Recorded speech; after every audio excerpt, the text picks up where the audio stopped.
Hello, amazing people. It's time for Hotlap, the very first episode of my new racing motorsport trifecta. Well, tri would be three, so dual fecta. Buckle up, get your helmet, and let's go for a ride. This week we got some exciting things coming up in the motorsport community. Seasons are getting ready, teams are getting ready, cars are getting revealed, testing is starting to happen. So we're going to go ahead and go through some of the exciting news, what to look forward to, what's happened. Without further ado, let's get into it.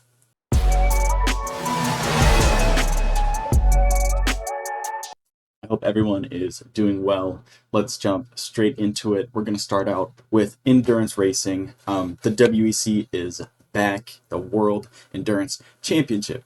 Teams are releasing their liveries for 2024, and the hype is building gradually. Race 1 will be in Qatar. It'll be on March 2nd, which is 2 weeks from my recording date today. Toyota is looking to defend their world championship, but not without trouble. There are some bumpy roads ahead. The GR010, the GR10, the hybrid Le Mans car, the hypercar that they're using this year, is looking to enter the 2024 season 9 kilograms heavier than it was last year. That's almost 20 pounds for all my fellow Americans out there.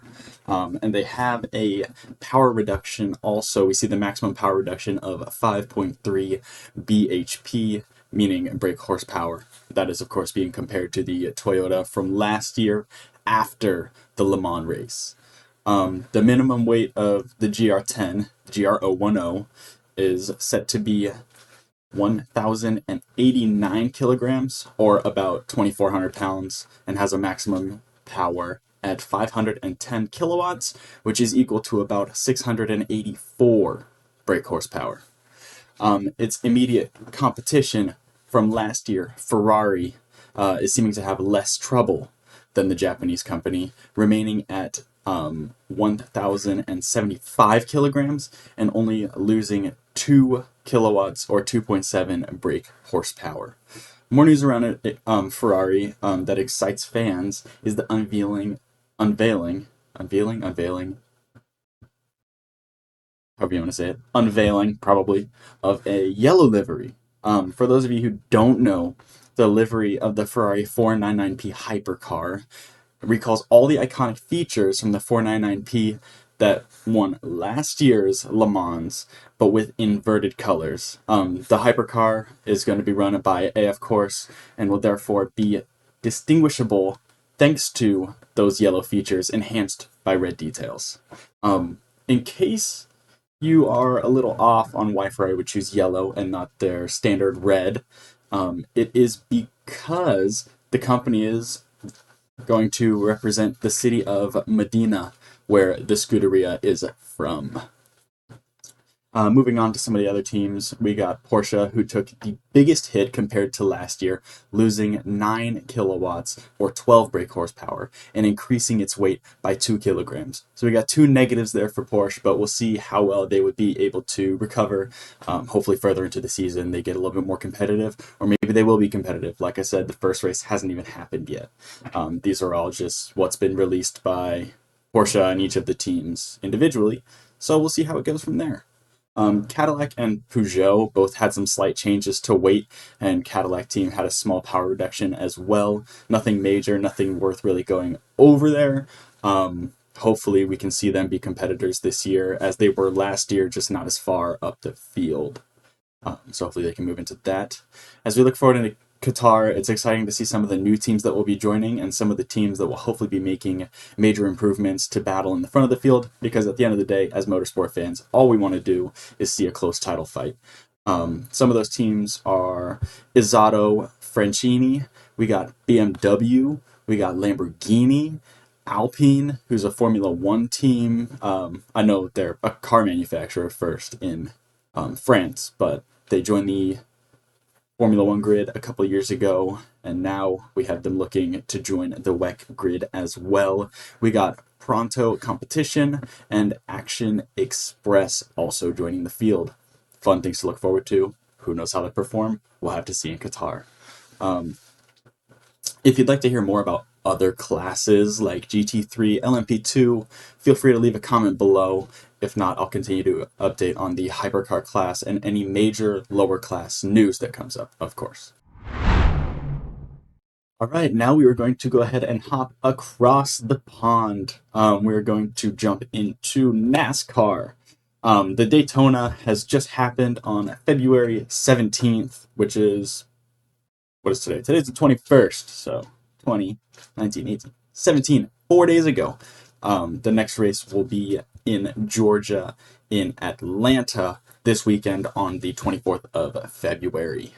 Taking a look back to Daytona, we have Austin Hill winning the Daytona 500 in the NASCAR Xfinity Series, of course. For Austin, this is his third straight victory for a season opener in Daytona. He passed Jordan Anderson on the reset after we had some flags, a lot of cautions happening. With 3 laps to go at the end of the race, he passed him. He was able to battle off Chandler Smith until the checkered flag, where he eventually took the win. Of course, this race win puts Hill into the 2024 season playoffs, just 1 race into the new season. That's pretty good. Now he has no more worries. He can just chill out throughout the season, battle at the front, of course, like we all know he's going to do. We saw a 4-car wreck set up the final restart that took out Daniel Suarez, Sam Mayer, Haley Deegan, and Kyle Witherman from the race a little bit earlier. We had a 3-car wide accident that caused an 11-car accident on stage 2 during lap 37. Several win-worthy competitors were taken out of the race there, including Shane Van Gisbergen. Hill did not end up taking a pit stop between stages 2 and 3. In turn, he inherited first place for the lap 67 restart, pulling a Lightning McQueen, if you will, not wanting tires, just gas. In fact, not even wanting gas, just gonna, pull his way to the front, chill out, let his tires explode, run out of gas. Who knows what the plan was? The plan was probably to box later in the stage. Of course, assuming another yellow flag, another caution, another wreck, which he would end up being accurate in. We have Burton, who spun off on turn 4 of lap 97. It brought out the 7th caution of the Daytona 500. Sieg was the first to pit under this caution and take advantage of the yellow flags, in which case he would emerge from the pits in the lead at that point with 13 laps left to go. On lap 103, getting close to the end now, kind of, a 3-car accident occurred.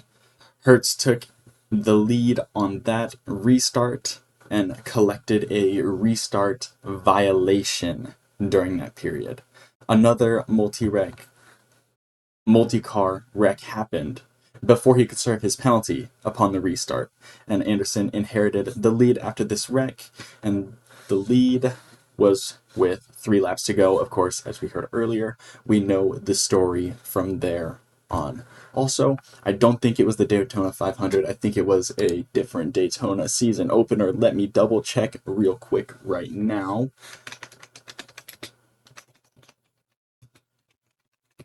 Do some fact checking real quick for ya.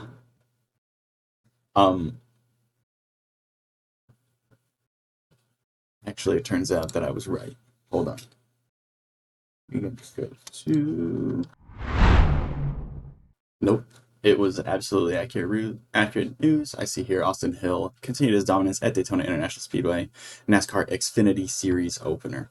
However, that is not the NASCAR Cup, which I see I messed up a little bit.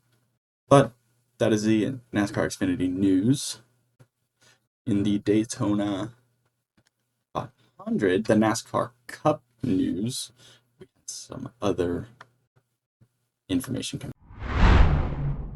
Alright guys, so that was the NASCAR Xfinity.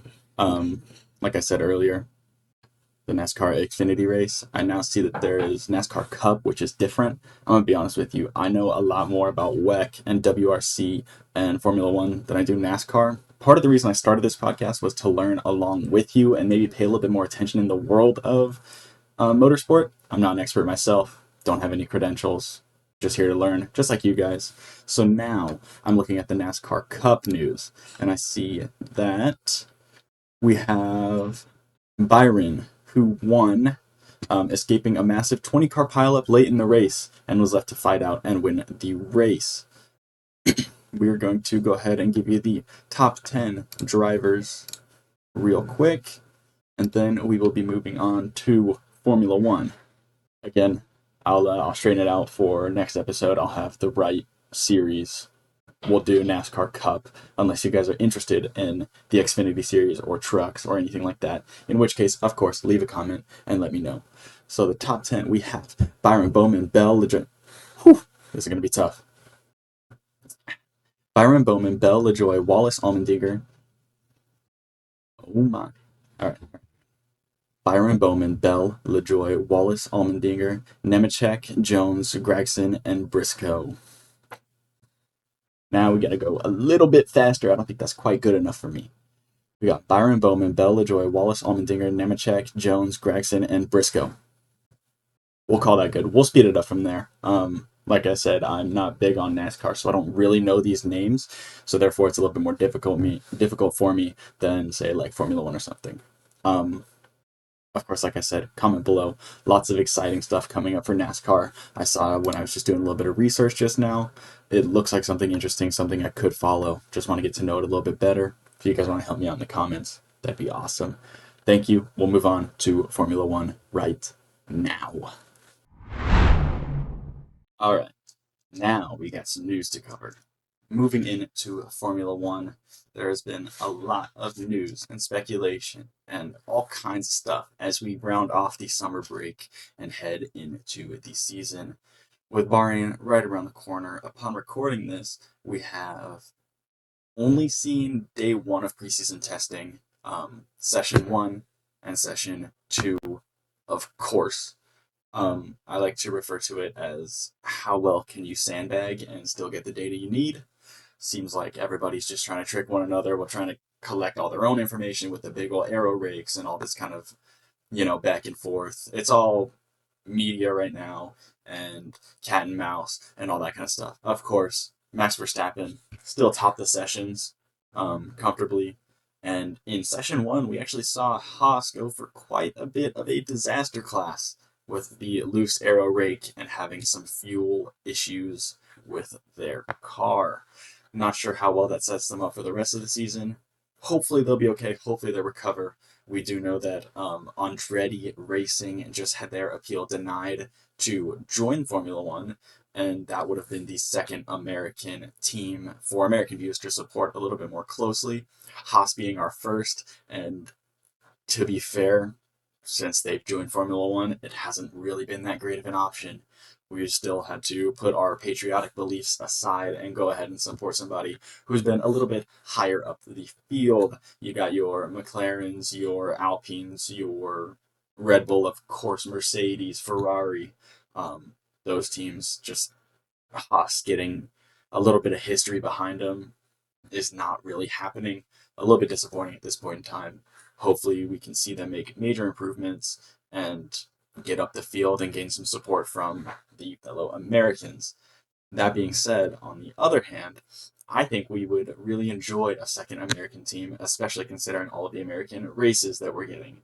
Formula One, FIA, please just go ahead and sign on the dotted line where Andretti is pushing his contract towards you. There's no need to deny it. Let there be 22 cars on the field. Open up one more pit box. It shouldn't be that big of a struggle. Let's just get Andretti in Formula One. See what they can do. It really cannot be a bad thing for the sport to let them in. I think it was a worse thing to deny them. I don't see how adding another team has any sort of threat to any rules, any people, anything like that.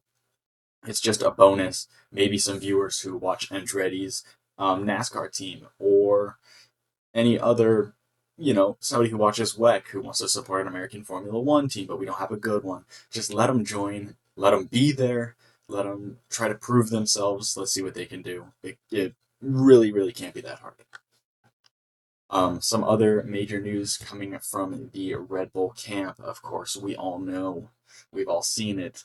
If you're new to Formula One, maybe you haven't seen it, maybe you have seen it. It's kind of big news, got nothing to do with a car. We have Christian Horny. We have Christian Horner. There's a currently investigation going in on the Red Bull team principal. So far, right now, all of the information is confidential. It is an internal investigation being done by Red Bull and their Austrian partners. There was alleged inappropriate behavioral allegations made by a female employee at Red Bull Racing. So far, what I've seen is it's all texts and explicit. I don't even know if there's come out that there have been explicit videos or images of any kind, but definitely suggestive texts have been confirmed. Um, who knows? Like I said, no outcome so far. Christian Horner has denied all accusations, of course, as he has to. We do see a little bit of an interview from Toto Wolff coming out about the subject. If you don't know Toto Wolff, that is the Mercedes team principal. He came out of a principal meeting in Bahrain. He was one of 5 team principals who was willing and able to speak on the topic. Here's some of his statements now. He says, I think it's clear, F1 and what the teams do. We stand for inclusion, equality, fairness, and diversity. He said, we are a global sport, one of the most important sports platforms in the world. And most importantly, he made a statement that they were role models. I think by stating that they're role models is a way to kind of take a jab, if anything does come out to be true, at kind of Red Bull to bring them down, make them look bad, because they really are supposed to be role models. They're people who I look up to. They're people who other racing fans look up to, maybe even people who aren't racing fans, who are celebrities, who are just getting into racing. They're kind of the people that we see. And if it comes out that these allegations are factual and true, that could really, really put a big dent on the Red Bull like persona and the way that they are viewed. Speaking of big dents, we have some more Red Bull news. This one has everything to do with the car. We saw this during the launch. Like I said, speaking of big dents, we have Red Bull losing their side pods. The air intake on the side pod is a very traditional and like it's just very much a mark of a Formula One car is those big old side pods with big old air intakes to push air, to pull air, suck air into the engine, and just kind of help with all the aerodynamics, supposedly. Red Bull's car launched with very minimal side pods. It's almost just like a plank that goes past on the driver's side and then goes down. It's like a plank instead of being a tube that air flows into. Um, Lots of carbon fiber exposed liveries from all the other teams, Red Bull sticking to their guns. Um, like I said, the side pods look much different. They don't have their traditional scoop like air ducts. Instead, it's more of an air vent duct mounted to the main body of the car rather than exposing side pods.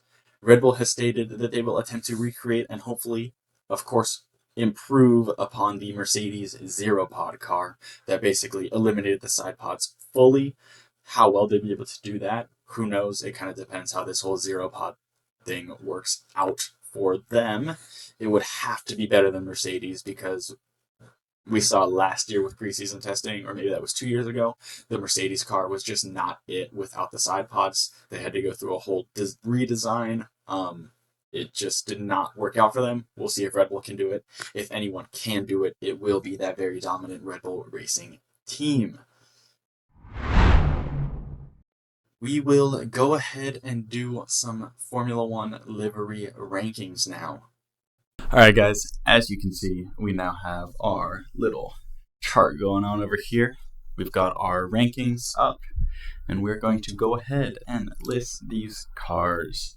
So, first up, we have Mercedes Petronas F1 team. They went for the little silver with some black and the red. I personally really, really like this car. I think it's very solid. I like the transition from, if you're looking at it front on, it's silver. If you're looking at it from the side, it is black. I think they did a really nice job of integrating the two so everybody could be happy. A lot of fans of the black car, a lot of fans of the classic silver bullet look. We're going to go ahead and put this car in the S tier. I really, really enjoy this livery. Up next, we got McLaren. I think McLaren is a very, very basic, very good looking, but, you know, it's orange, it's black. It's been for the last so long, orange and black. I think it's something that's unique, something that is very McLaren. The papaya, of course, always looking good. I think it is a very average looking car. We're going to drop it in the B tier. Again, not bad, not great. Up next, we've got the Scuderia Ferrari. Of course, this is an S tier. Scuderia Ferrari went with the little bit of yellow accent on the side, a little bit of red, a little bit of carbon fiber up the back. It's just the perfect balance, and those wheel covers that car is it. Red Bull has been Red Bull for who knows, basically since they've joined. They've had the same car. They're not running a preseason test livery. They're not doing anything along those lines. I'm going to go ahead and put Red Bull at C tier. If it's not broke, don't fix it. It's starting to get a little bit broken in my head. Up next, we've got Alpine. Alpine, it's not very creative. It's a carbon fiber base with some lines going down it. Personally, I think it's a D tier car. I think they could have done a lot better. The one thing holding it up is the wheel covers, the different colors on the front and the back. Besides that, I don't think it's anything too crazy, nothing too special. Up next, we got Williams. Williams is our first A tier car. Fantastic, built off of last year. More sponsors make it look just that much better. I think it is a very, very good looking car. Not quite S tier, not quite the Ferrari creativity or the Mercedes creativity, which is just super. Nobody was expecting that. A hybrid of the two. Maybe people were expecting something similar to a gradient from front to back, but I think the top to side gradient is something that is very, very slept on, very creative from Mercedes. Very good car from Williams. Aston Martin, again, C tier. If it ain't broke, don't fix it. But it's been the same car, minus the pink now. Or, I don't think it's quite it, but it is good. It's fair, it's decent.